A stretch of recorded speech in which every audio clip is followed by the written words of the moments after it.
अस्सलाम वालेकुम रहमतुल्लाहि वबरकातुहू। ये थर्ड क्लास की उर्दू की बुक है। इसका हमने सबक नंबर 9 अपना पढ़ लिया था, ये वाला। इसके क्वेश्चन आंसर भी हमारे 1 से लेकर 5 तक आ गए, जो हमने पहले वीडियो में डाल दिए हैं। ठीक है, तो अपना अब सबक नंबर 9 के ये आगे के क्वेश्चन आंसर पढ़ेंगे। ठीक है, बिस्मिल्लाहिर्रहमानिर्रहीम। तो हमने यहाँ तक तो अपना पढ़ लिया है, ये पढ़ेंगे। इन लफ्ज़ों की जमा लिखिए। यहाँ पे वाहिद दे रखा है, जमा हमें लिखनी है। वाहिद और जमा किसे कहते हैं?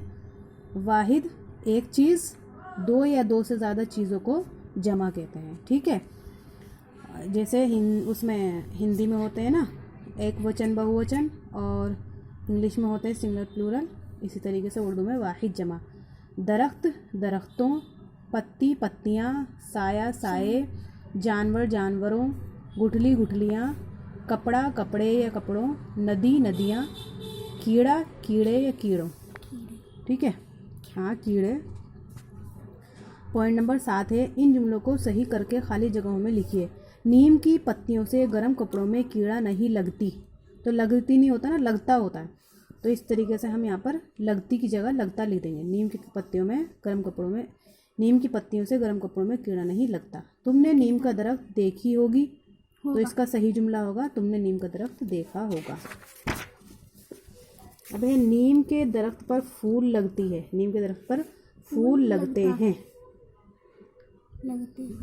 लगते हैं या लगता है। इस दरख्त का हर हिस्सा किसी न किसी काम आती है, नहीं आता है। नीम की टहनी भी बड़े काम की चीज़ है। इन्होंने का लिख रखा है, इसलिए हम लिखेंगे काम की चीज़ है। अभी कह रहे हैं, पिछले सबक में आपने मुज़क्कर और मुअन्नस की तारीफ़ पढ़ी है। इसकी मदद से नीचे दिए हुए लफ्ज़ों को खानों के मुताबिक लिखिए। ये सारे अल्फाज दे रखे हैं।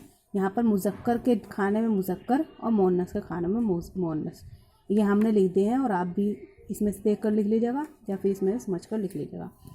नीम के 5 फ़ायदे लिखिए। जिस तरह हमने लिखे, नीम की पत्तियों को पानी में उबाल कर नहाने से खारिश दूर हो जाती है। नीम की टहनी को मिसवाक बनाकर दांत साफ़ करते हैं। नीम की पत्तियों को कपड़ों में रखते हैं, कीड़ा नहीं लगता।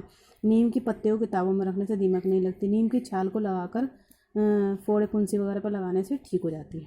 ठीक है, दी हुई तस्वीरों पर एक एक जुमला बनाइए। नीम की टहनी की मिसवाक बनाई जाती है। ये पॉइंट नंबर 10 चल रहा है हमारा। ठीक है, और यानी ये तस्वीरें दे रखी हैं, इनको देख के हमें जुमले बनाने हैं। यह है, नीम की पत्तियों को जलाने से मच्छर भाग जाते हैं। यह निबोली खाने से पेट साफ रहता है। नीम की पत्तियों से दीमक नहीं लगता, किताबों में है ना। अभी कह रहे हैं, इस गुलदस्ते में 7 फूल हैं। इन फूलों से एक जुमले के अल्फाज बिखरे हुए हैं। इन अल्फाज को तरतीब देकर बामायना जुमला बनाइए। जिसके यानी जिस जुमले, जिस बात के, जिस अल्फाज के, जिस कलाम के मायने समझ में आ जाएं, उसको बामायना जुमला कहते हैं। यानी बामायना बात, जिसकी बात हमें समझ में आ जाए उसे बामायना यानी मायने के साथ कहते हैं।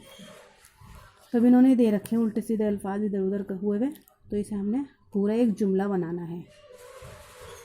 मेरा निबोली, वो नीम निबोली कहते हैं के को। तो ये इस तरीके से हमें क्या कह रहे हैं, इसे पूरा हमें अलग अलग दे रखा है इन्होंने, हमें एक जुमला बनाकर लिखना है। नीम के फल को निबोली कहते हैं। आ गए समझ में? इस तरीके से हमें बनाकर लिखना था। ठीक है, ये हो गया हमारा पूरा सबक नंबर 9 कंप्लीट माशाल्लाह से। इसे हम अच्छी तरीके से कर लेंगे, याद कर लेंगे, पढ़ लेंगे। ठीक है, तो मिलते हैं हम नेक्स्ट वीडियो में आगे के सबक के साथ। जब तक के लिए अल्लाह हाफिज़, अस्सलाम वालेकुम।